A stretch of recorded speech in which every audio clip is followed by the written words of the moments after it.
ಸಂಪುಟ ವಿಸ್ತರಣೆ ಸರ್ಕಸ್ ನಡೀತಾ ಇದೆ. ಸಚಿವ ಸಂಪುಟ ವಿಸ್ತರಣೆಗೆ ಮುಹೂರ್ತ ಫಿಕ್ಸ್ ಆಗಿದೆ.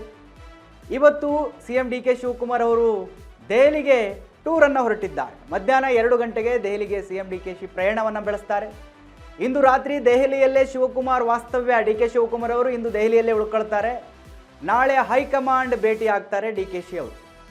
ಖಾಲಿ ಇರುವ 20 ಸಚಿವ ಸ್ಥಾನ ಭರ್ತಿ ಬಗ್ಗೆ ಚರ್ಚೆ ಆಗುತ್ತಲ್ಲಿ. ನಾಳೆ ಹೈಕಮಾಂಡ್ಗೆ ಪಟ್ಟಿ ಸಲ್ಲಿಸ್ತಾರೆ DK ಅವರು.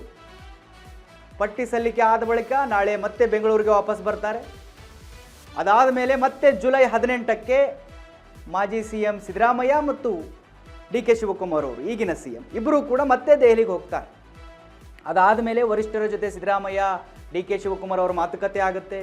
ಜುಲೈ 19, 20ಕ್ಕೆ ಸಚಿವ ಸಂಪುಟ ವಿಸ್ತರಣೆ ಖಚಿತ ಅನ್ನುವಂಥ ಮಾಹಿತಿಗಳಿದ್ದಾವೆ.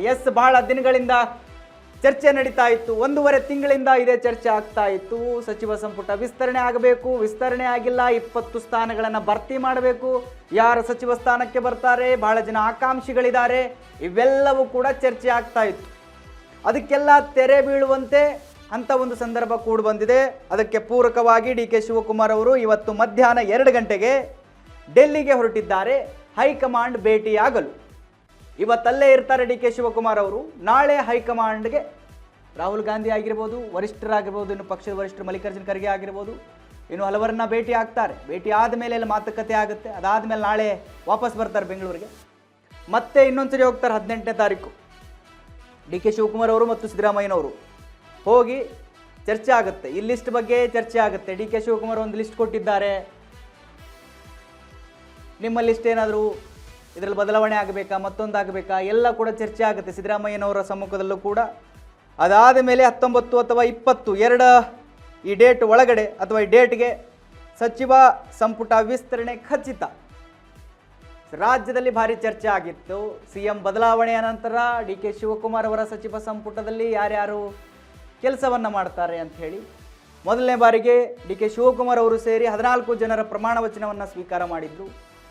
ಅದಾದ ಮೇಲೆ 20 ಸ್ಥಾನಕ್ಕೋಸ್ಕರ ಭಾರಿ ಹಗ್ಗ ಜಗ್ಗಾಟ, ಚರ್ಚೆ, ಜಟಾಪಟಿ ಇವೆಲ್ಲ ಕೂಡ ನಡೀತಾ ಇತ್ತು. ಅದಕ್ಕೆ ಅಂತಿಮ ಒಂದು ಡೇಟ್ ಫಿಕ್ಸ್ ಆಗಿದೆ ಇವಾಗ 19, 20.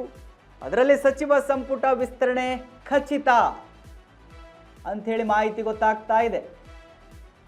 DK ಶಿವಕುಮಾರ್ ಅವರ ಸಂಪುಟಕ್ಕೆ ಸೇರುವ ಇನ್ನು 20 ಸಚಿವರು ಯಾರ್ಯಾರು, ಹಾಗಾದರೆ ಯಾರಿಗೆ ಆ ಭಾಗ್ಯ ಒಲಿಯುತ್ತೆ?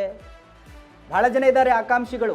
ಉತ್ತರ ಕರ್ನಾಟಕದ ಕಡೆ ಎಷ್ಟು ಜನಕ್ಕೆ ಈ ಒಂದು ಭಾಗ್ಯ ಸಿಗುತ್ತೆ, ಸಚಿವ ಸ್ಥಾನ ಸಿಗುತ್ತೆ?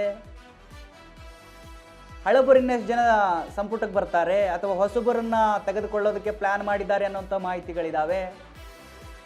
ಯಂಗ್ ಜನರೇಷನ್ 35ರಿಂದ 40 ವಯಸ್ಸಿನ MLAಗಳನ್ನು ತೆಗೆದುಕೊಳ್ಬೇಕು ಅನ್ನುವಂಥ ಮಾಹಿತಿಗಳು ಕೂಡ ಇದ್ದಾವೆ. ಹಳಬರನ್ನ ಬೇಡ, ಹೊಸ ಮುಖಗಳನ್ನ ಪರಿಚಯ ಮಾಡೋಣ, ಸಂಪುಟಕ್ಕೆ ಸೇರಿಸ್ಕೊಳ್ಳೋಣ ಅಂಥೇಳಿ DK ಶಿವಕುಮಾರ್ ಅವ್ರ ಪ್ಲ್ಯಾನ್ ಇದೆ. ಇವೆಲ್ಲವೂ ಕೂಡ ಬರ್ತಕ್ಕಂಥ 19, 20ನೇ ತಾರೀಕು ಇದಕ್ಕೆಲ್ಲಕ್ಕೂ ಕೂಡ ತೆರೆ ಬೀಳುತ್ತೆ. ಫೈನಲ್ ಆಗಿ ಯಾರು ಸಚಿವ ಸ್ಥಾನಕ್ಕೆ ಏರ್ತಾರೆ, ಯಾರು ಪ್ರಮಾಣ ವಚನವನ್ನು ಸ್ವೀಕಾರ ಮಾಡ್ತಾರೆ ಅಂಥೇಳಿ ಬಹಳ ಚರ್ಚೆ ಆಗ್ತಿತ್ತು ರಾಜ್ಯದಲ್ಲಿ. CM ಬದಲಾವಣೆ ಆದ ನಂತರ DK ಶಿವಕುಮಾರ್ ಅವರು CM ಆದ ನಂತರ 1.5 ತಿಂಗಳಾದರೂ ಕೂಡ ಸಚಿವ ಸಂಪುಟ ವಿಸ್ತರಣೆ ಆಗಿಲ್ಲ. ರಾಜ್ಯದಲ್ಲಿ ಬರ ಪರಿಸ್ಥಿತಿ ಇದೆ. ಆಯಾ ಭಾಗಕ್ಕೆ, ಆ ಡಿಸ್ಟಿಕ್ಗಳಿಗೆ ಜಿಲ್ಲಾ ಉಸ್ತುವಾರಿ ಸಚಿವರುಗಳು ಬೇಕು, ಕೆಲಸ ಮಾಡೋರಿಲ್ಲ. ಇಲ್ಲಿ ಎಲ್ಲ ಕಡೆ CM ಅವರೇ ಓಡಾಡೋದಕ್ಕಾಗೋದಿಲ್ಲ. ಇವೆಲ್ಲವೂ ಕೂಡ ಚರ್ಚೆ ಆಗ್ತಾ ಇತ್ತು. ಈಗ ಅದಕ್ಕೆ ಸಂಬಂಧಪಟ್ಟ ಹಾಗೆ ಒಂದು ಡೇಟು ಫಿಕ್ಸ್ ಆಗಿದೆ. ಸಚಿವ ಸಂಪುಟ ವಿಸ್ತರಣೆ ಖಚಿತ ಅಂತ ಹೇಳಿ ಗೊತ್ತಾಗ್ತಾ ಇದೆ. ಅದಕ್ಕೆ ಪೂರಕವಾಗಿ DK ಶಿವಕುಮಾರ್ ಅವರು ಇವತ್ತು 2 ಗಂಟೆಗೆ ದೆಹಲಿಗೆ ಪ್ರಯಾಣ ಬೆಳೆಸ್ತಾರೆ.